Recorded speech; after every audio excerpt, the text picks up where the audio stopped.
if you're giving an agency at the beginning of the year, you write 5 briefs, maybe. One for TV, one for radio, one for print, one for outdoor, and then give me some 360, That's the way you used to look at it.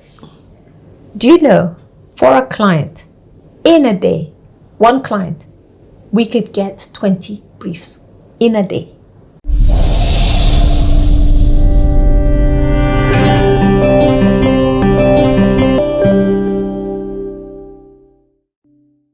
Yes. I mean, this is not a small role, and I want you to give context. When I introduced it, I introduced it as the largest firm in Africa in terms of we were agency marketing communication outside of South Africa. That's explain to people, and I like that you said Scanned and then now Scan Group, and even people may still be thinking, explain the role that you were taking, the transition that was happening. So remember, this is a listed company. WPP Scan Group is a holding company for a number of agencies. So what's the story about WPP Scan Group coming and becoming one? Like, explain that. So it was very simple. It started as one agency, started doing a number of mergers and acquisition. And then why I think my predecessor and the founder of the business chose to go for a listing is that was one way you can raise funds. One of the best ways to raise capital is to list. The second thing was to figure out whether you can attract a global network agency. Yeah. And that's exactly what happened. And where did he list?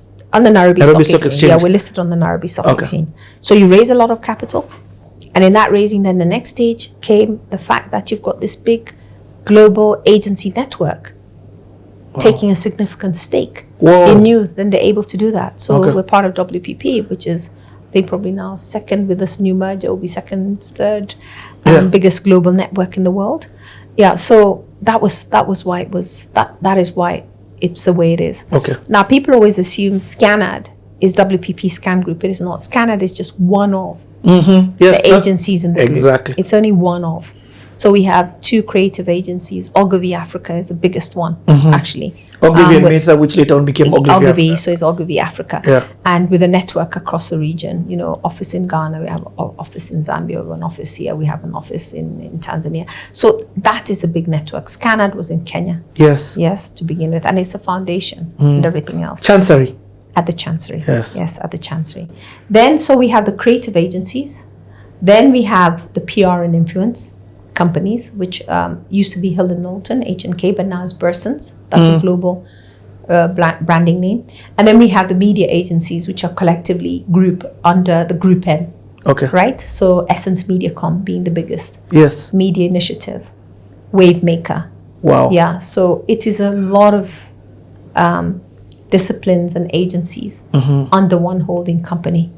So therefore the group CEO of the holding companies, but then each of the businesses have people run it. So there's a CEO for the Ogilvy business, is a managing director for the creative, people who run the PR. So each of them have businesses who run those particular businesses. And for context, for somebody to understand the business that you do, and I think this is important for them to understand by the time you're taking over, what does an agency do? So we call ourselves a full service agency. The 360. Full service, multi-service agency. Okay. So ideally, and I say ideally, we're structured to be able to offer anything that you'd require, from the fact that I need to think of a strategy for my brand to executing that strategy in whatever ways you want it executed. Is it the communication, if it's a look and feel and everything else. We also are able to look at your PR and influence agenda. What do you want to do? That's another part of the agency. We're also able to figure out what's the media, how do you want to get out there? Is it online, offline? How do you do that? Hence the reason building the digital capabilities. We're the biggest agency on offline media, right? Below the line. Above. Offline meaning TV, radio, outdoor, all those type of things. So that's what we do. So we should be, you walk in, we should be able to offer you all those things. Okay. Yeah. So all these companies were coming in. All these companies sound like they have an MD. So you come. So I'm the group. the group CEO. Yes. Okay. Yes. That means you have accountability for the collectiveness of all those things coming together.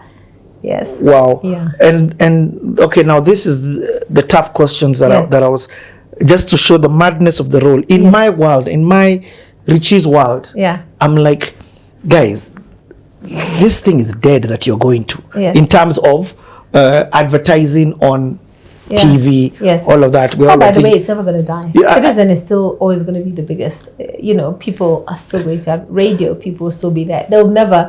Which I've come to learn. Which I've come to learn. But let me say that this new thing called the digital media begins taking a big share out of this. And even these guys decide, hey, maybe we can do this on our own. And here's why I'm trying to ask this question, or asking this question from you're not coming into you're coming into a tough situation. So, and the business had been declining because of that, being a big monolith over many years. So here's a business been around 40 years and it grown. 40? Yes, it's 40. If you look at Scanad, where it started, it is 40 years. Now, I always use this analogy, and I think you can relate to it. This was a business in the past, and I always share this story. In the past, what did an agency look like? An agency had very many chiefs and very few soldiers. Very many generals, few soldiers. Why? Because you needed a thinker, you needed a creative, you needed a boss, you needed, because what were you doing? You were getting a brief once a year from a client. And they tell you, this is what I want to do. Give me the plan. The plan you do by quarter, by the way. If you're lucky, there was a big theme campaign they wanted to create. So you need a big creative director, big strategy person who does that, right?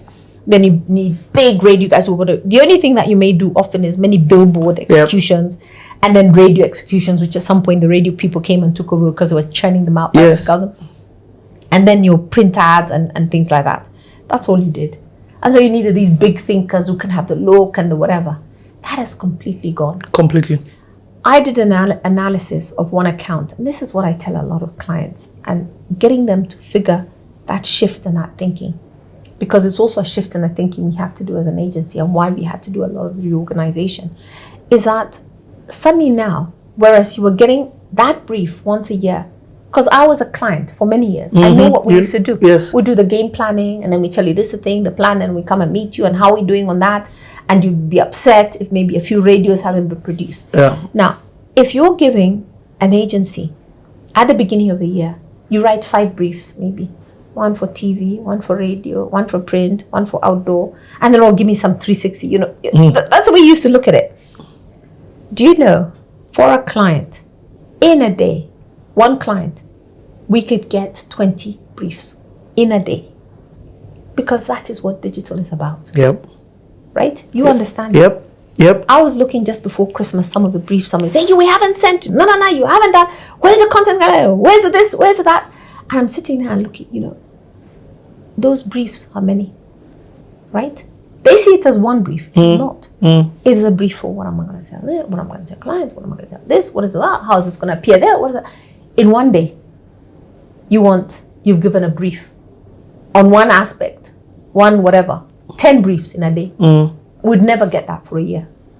Wow. Right? So suddenly you realize that the agency model is not the way it used to be. Completely changed. Unfortunately, it has completely changed. The pace, the activity, you don't need generals. You need many soldiers. You need many DTP, creative people are going to produce these e-shots, going to do that, the stuff that you do all the time. You tell me we're sitting here today recording this, tomorrow you're going to have it ready. The teaser will be out today. Yeah, the teaser is going to be out today.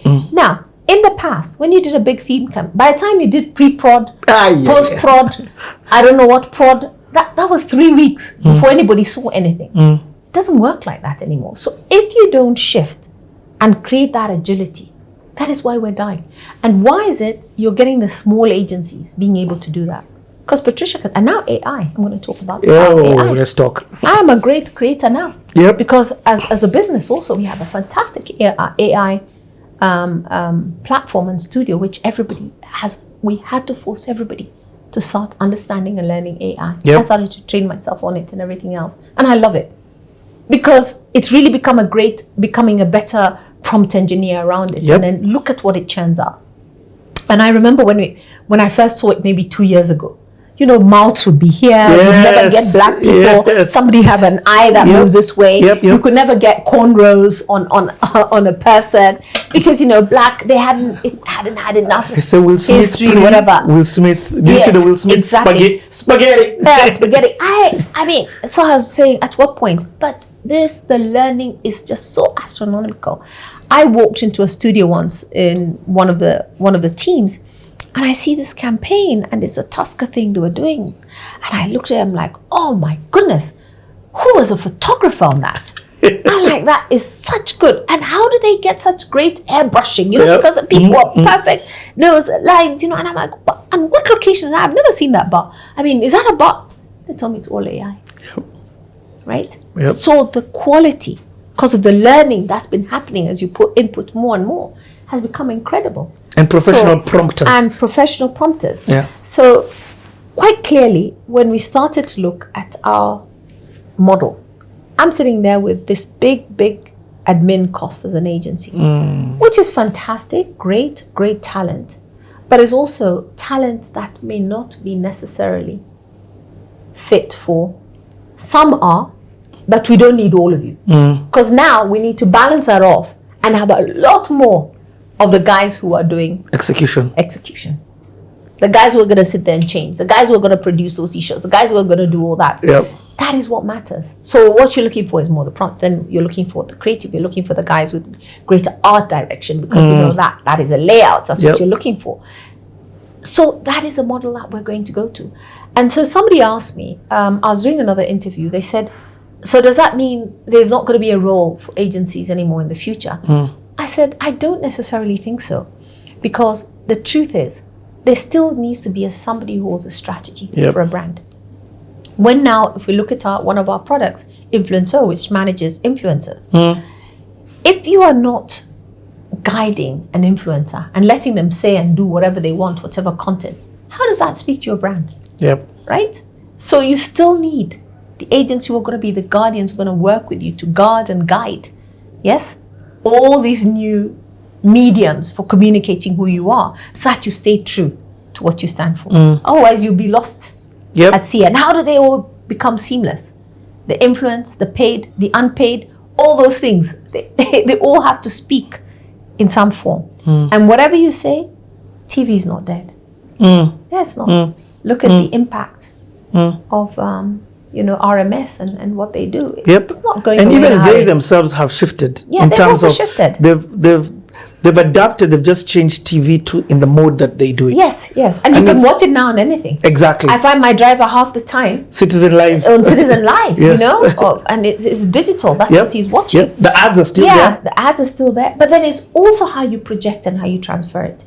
Spending so much time with the Safaricom campaign.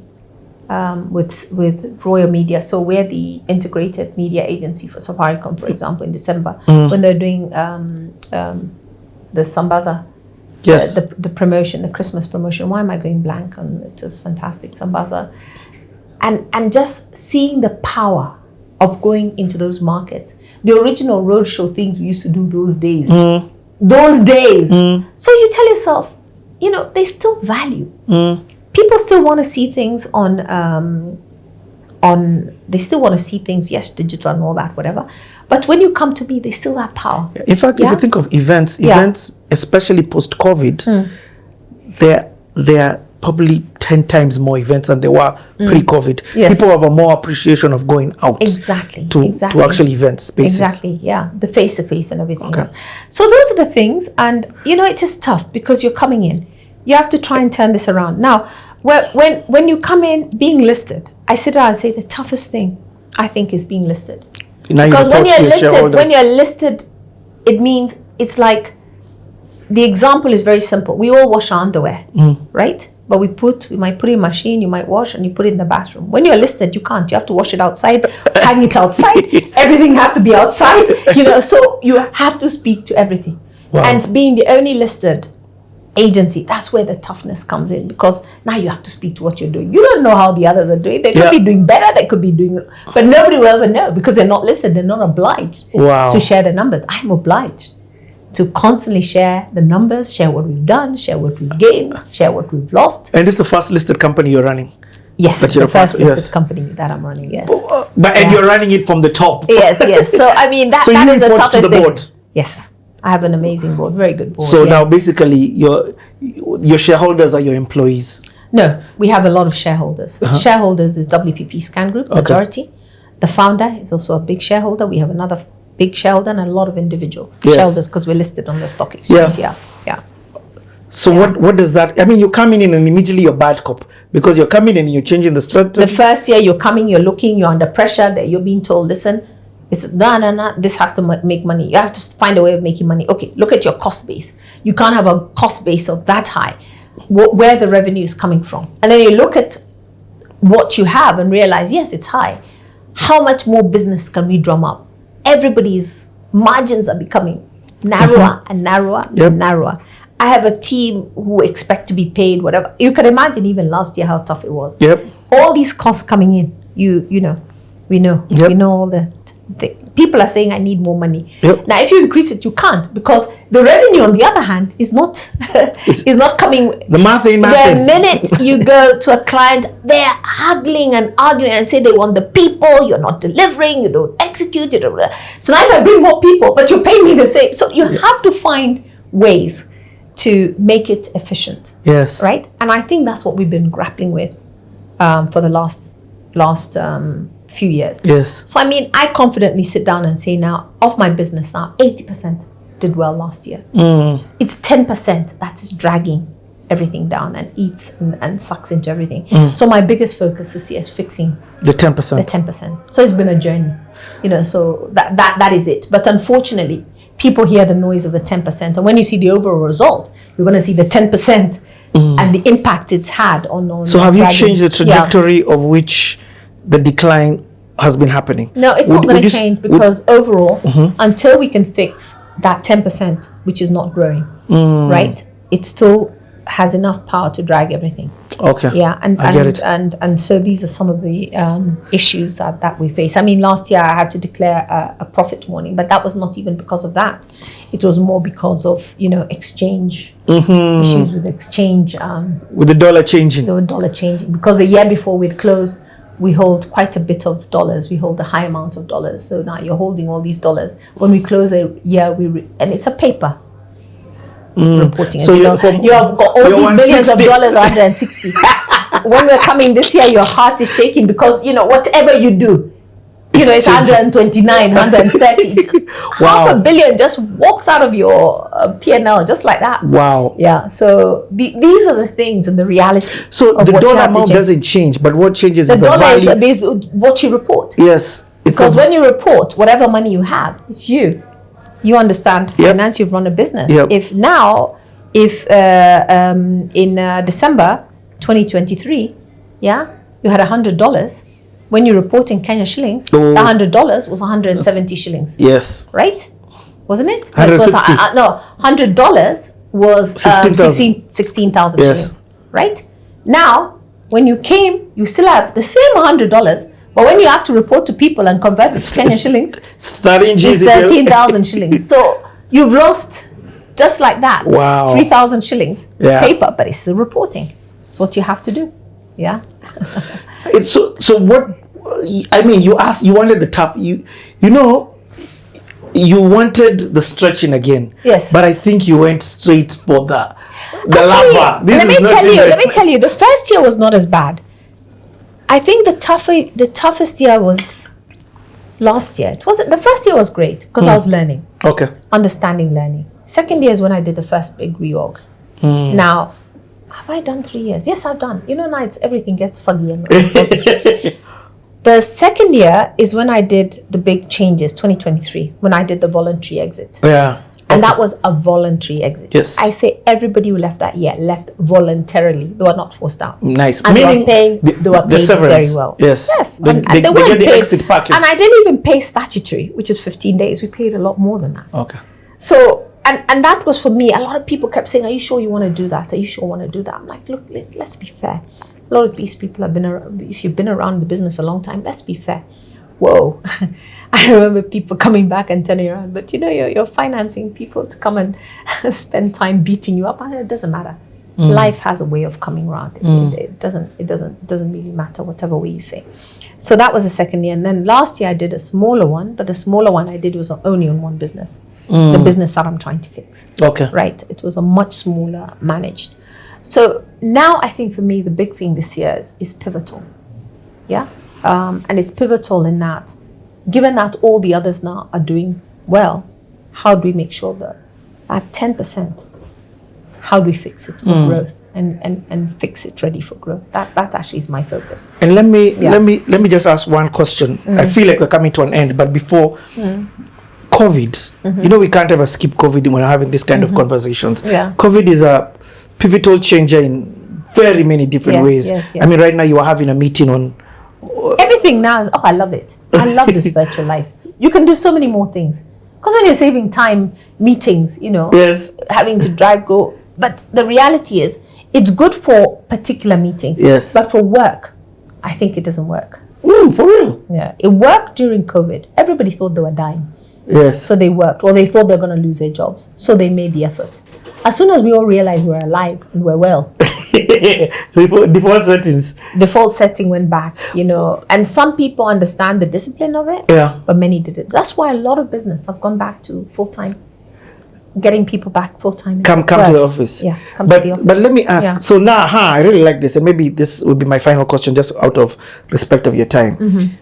So, the Gen Zs don't understand this thing of, so I've got a couple of, and even going to add a couple more Gen Zs, but shouldn't there then be the hybrid of just deliver?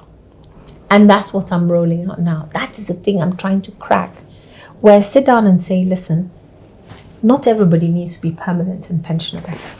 How do we develop contract resources who then, it's output driven?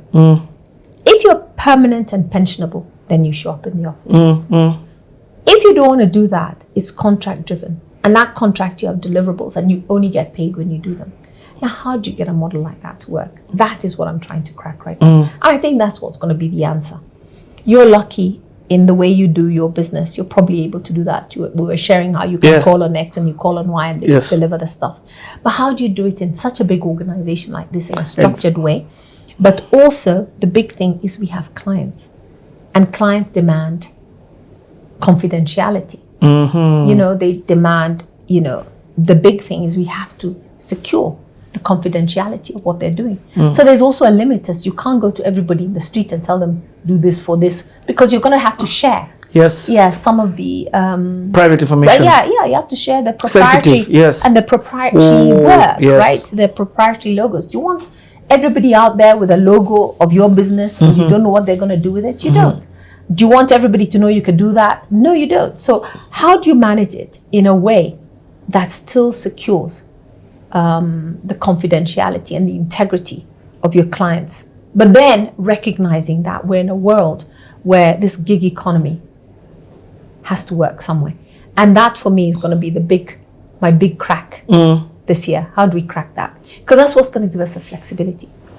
It gives you the flexibility in order to execute a lot faster, to drive a lot faster, to do things. And being a listed entity, we're listed here, we're listed in the London Stock Exchange. There are just so many compliance things we have to deal with. Our compliance environment and governance is just so much tougher as opposed to somebody who's not. Yes. You can't just do anything that you wish to do. And that definitely affects your agility. It affects our agility. And that is why you become a big, being big has its glory, but it also has its limitations in terms of the agility and the things you're able to do. Yeah, so those are some of the things we have to figure out. How do you do it? How do you bring that cycle that gives you the agility and still make sure you're retaining that very fundamental of what you stand for, which is confidentiality for your client, or propriety, guarding the proprietary assets for your client. But we need it. How are we going to do it? Yeah, they get bored. The second thing is you keep churning them out. You tell them, come in, you're going to work 6 months and then you leave. If you want to stay, then you can. If you don't, but then that constant learning. Because clients, the biggest thing the clients who gave us a hard time because I spent a lot more time getting involved. This and that. I keep seeing new people every day. Yes. Every day there's a change. Tomorrow there's a new change. Then there's a new change. And you take a deep breath. You're like, And can I be honest? Yeah. I just want to say this. Yeah. That is just a millennial problem. It's the millennials who, and unfortunately, I don't know which word to use there. Yeah. But the millennials are the decision makers. You get what I mean? They're the bosses. So the Gen Zs are not the bosses at this. Yeah. And I've realized they're the ones who are rigid to new people, rapid change. Yes. Yeah. They're not keen on that. Yeah. So these are but I mean, whatever you say, last year for me was tough in a lot of ways. Fair enough. But I think going into December, I was like, okay, I came into 2025 saying, okay, this is it. How do we make or break this thing? How do we build the energy? How do we make sure, after 3 years, you must be able to see a little bit more around the corner, what needs to be done. Are we rolling? Are we moving? How do we get the momentum going on where it's working? And how do we just focus on fixing what is not and getting it to work right? But there's just so many little things, I mean, that you need to look at. Execution. My mantra, execution. I hear it. I would sit down and WhatsApp messages. Where is this? Where is that? And I'm like, oh my gosh, I'm going to die. Yeah. I love it. Yes. I also love the high pressure that agency comes with. Yes, it does. On a happier note, as we come to an end, you've got a digital show coming out, or in fact, this digital show, maybe people should be able to. Yes, we're gonna. Don't worry, we're about to also launch our own platform. Yep.